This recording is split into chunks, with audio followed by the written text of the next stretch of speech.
Saya putuskan sesuai dengan saran Pak Permadi. Kembalikan anak ini ke orang tuanya, suruh minta izin atau tunggu sampai umur 17 baru datang ke sini. Loh, itu kan luar biasa sekali Habib Rizik yang dikenal begitu galak gitu ya. Tapi itu cuma menurut saya image saja. Yang sesungguhnya Habib Rizik adalah seorang doktor dengan disertasi Pancasila. Tidak ada orang yang bisa menjelaskan Pancasila sebaik Habib.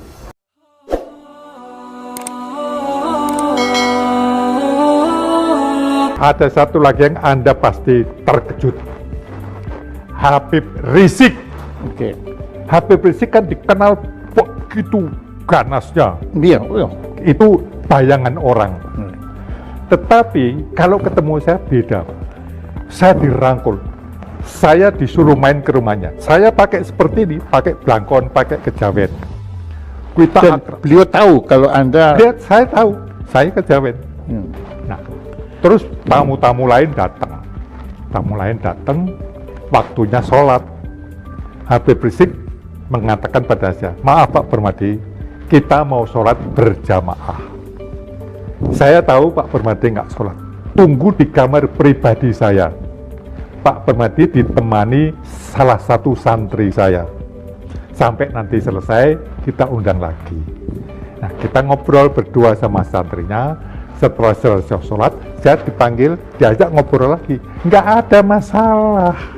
Habib Rizik yang dikenal begitu fanatik, begitu radikal, begitu revolusioner, nggak ada masalah dengan kepercayaan. Begitu bengis.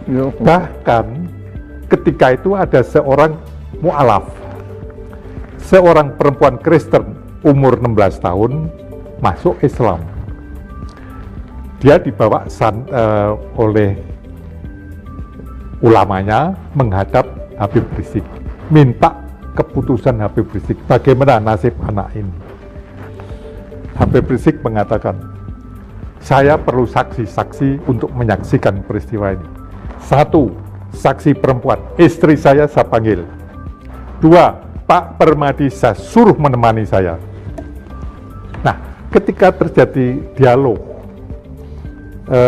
ulamanya mengatakan, Pak Habib, ini anak umur 16 menjadi Islam dari Kristen. Bagaimana enaknya? Sebelum saya memutuskan, saya minta istri saya. Istri menjawab, saya sama-sama perempuan. Tetapi saya juga istrinya Habib. Karena itu, saya persilahkan Habib saja yang memutuskan. Saya akan menerima. Nah, terus Habib bilang, bagaimana Pak Permadi? Saya mengatakan, Beb, bagi saya, umur 16 itu belum dewasa. Dia belum bisa memutuskan sendiri. Karena itu, kalau dia menjadi Islam, harus ada izin dari orang tuanya. Tidak bisa sendiri. Habib bisa membatalkan, bisa menerima, terserah Habib. Tetapi, perempuan ini harus lapor kepada orang tuanya, boleh atau tidak. Minta izin loh. Ya, untuk berpindah agama. Apa putusan Habib? Saya putuskan sesuai dengan saran Pak Permadi. Kembalikan anak ini ke orang tuanya, suruh minta izin atau tunggu sampai umur 17 baru datang ke sini. Loh, itu kan luar biasa sekali Habib Rizik yang dikenal begitu galak gitu ya.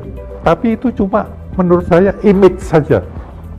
Yang sesungguhnya Habib Rizik adalah seorang doktor dengan disertasi Pancasila. Tidak ada orang yang bisa menjelaskan Pancasila sebaik Habib. Mapolda Jawa Barat menetapkan Rizik Syihab sebagai tersangka kasus penistaan Lambang Negara Pancasila. Penetapan tersangka itu dilakukan setelah penyidik melakukan gelar perkara hari ini.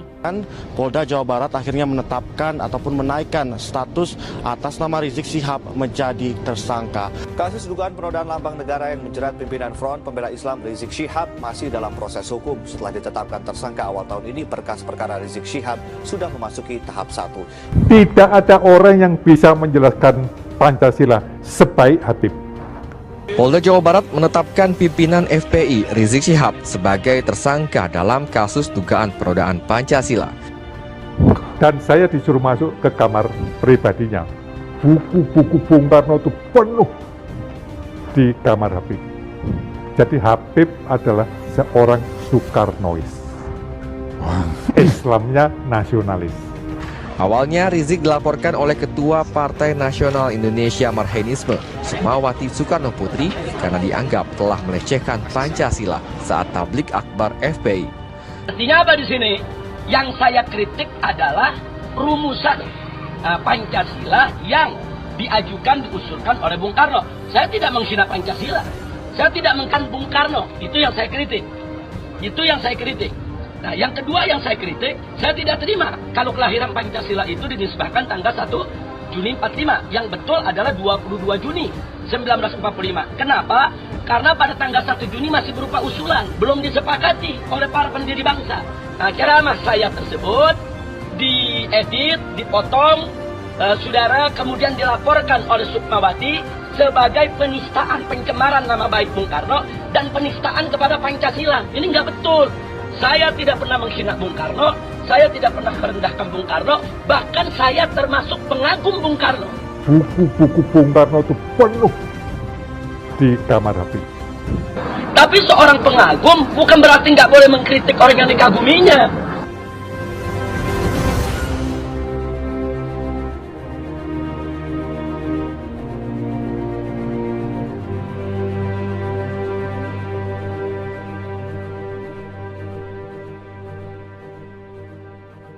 Berbagai macam upaya teror, upaya untuk menghalangi dakwah saya, upaya untuk membungkam saya dari sebelum 4/11 itu sudah berlangsung dengan tembakan sniper ke kamar tidur saya, kemudian dengan adanya 2 bom mobil yang diledakkan pada saat saya tablik akbar di Jawa, serangan-serangan bom molotov juga ke beberapa posko-posko FPI. Bahkan sampai-sampai setiap keluar dari rumah, saya selalu pesan, saya punya istri, saya keluar belum tentu pulang. Karena segala sesuatu bisa terjadi di jalan. Dan saya selalu pesan dengan saya punya supir, apapun yang terjadi di jalan, kalau ada mobil-mobil tidak dikenal, mepet mobil atau apa, kita bertarung dengan mobil tersebut. Dia yang tergelincir atau kita yang terbalik, itu urusan Allah. Yang penting kita tidak boleh menyerah. Dan kalau kita dihadang, sebelum dia turun, kita mesti turun. Sebelum dia nyerang, kita yang mesti nyerang. Jadi kondisinya sudah seperti itu. Nah, kemudian tidak sampai di situ. Teror, ancaman, kemudian kita punya pesantren juga dikepung, pura-pura latihan, brimob. Sampai setiap habis sholat subuh, ini Umi dengan anak-anak sholat berjamaah yang terdengar dentuman-dentuman senjata. Di tempat yang sebetulnya, Pak Dede, bukan tempat latihan itu. Iya.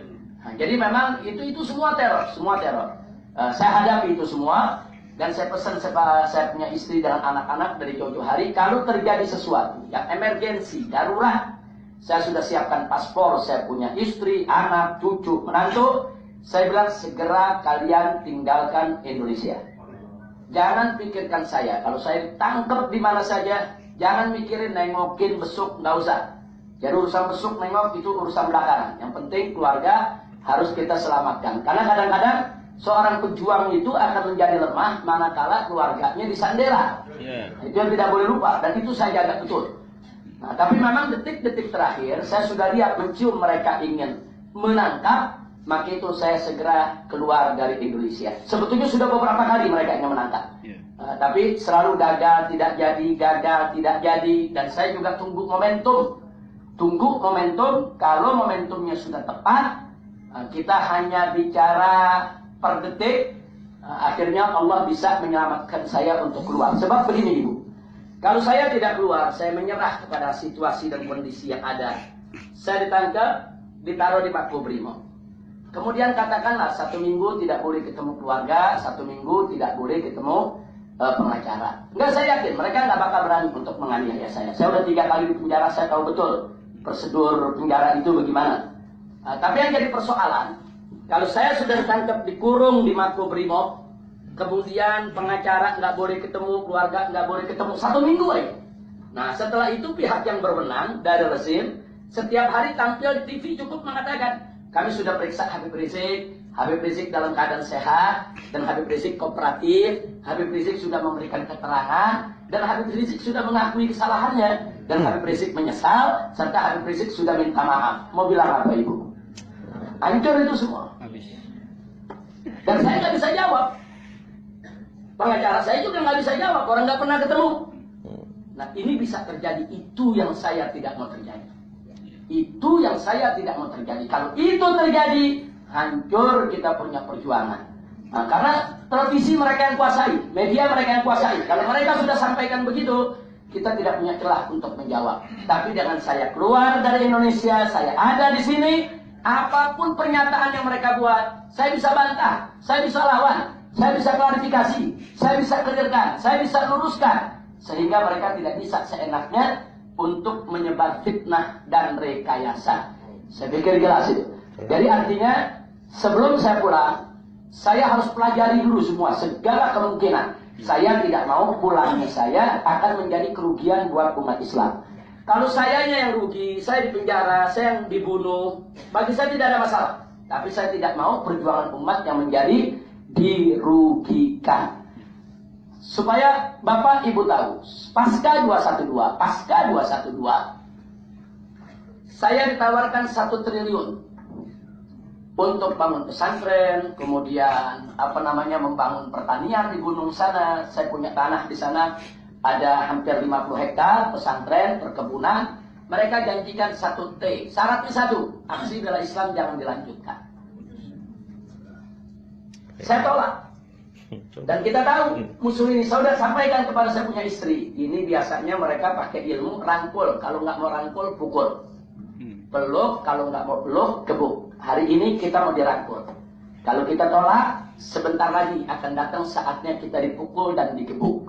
Dan betul, setelah seminggu kemudian mereka mencoba membujuk lagi, tetap kita tolak. Seminggu kemudian lagi muncullah kriminalisasi. Mulai dari tuduhan soal Pancasila, soal Sampurasun, soal Tuhan beranak bidannya siapa, soal jenderal berotak hansip, kemudian soal robot tanah, soal adanya lambang Palu Arit di dalam uang, dan seterusnya sampai fitnah Cat Mesum.